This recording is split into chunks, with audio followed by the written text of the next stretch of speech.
اللہ رب العزت فرماتے ہیں وَنَضَعُ الْمَوَازِينَ الْقِسْطَ لِيَوْمِ الْقِيَامَةِ، عدل اور انصاف کا ترازو قیامت کے دن ہم رکھ دیں گے، اور کسی انسان پر ذرہ برابر بھی ظلم نہیں کیا جائے گا۔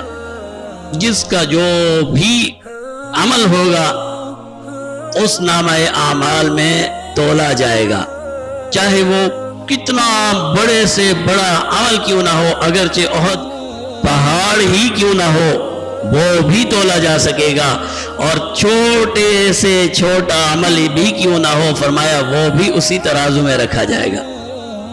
تو فرمایا وَإِن كَانَ مِثْقَالَ حَبَّةٍ مِّنْ خَرْدَلٍ أَتَيْنَا بِهَا، چھوٹے سے چھوٹا عمل بھی ہم تول لیں گے۔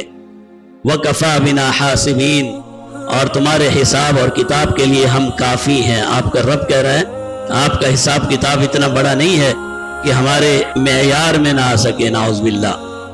میزان کے سامنے اللہ کے جو فرشتے کھڑے ہوں گے ان کا نام ہے جبرائیل امین، فرشتوں کے سردار، اور ہر شخص کا نام اعمال لایا جائے گا۔ جس کے نیک اعمال کا وزن بھاری ہو گیا تو پھر وہ فرشتہ جبرائیل امین اعلان فرمائیں گے، ساری کائنات، ساری مخلوق سامنے کھڑی ہے، اور کہا جائے گا فلاں بن فلاں کامیاب ہو گیا۔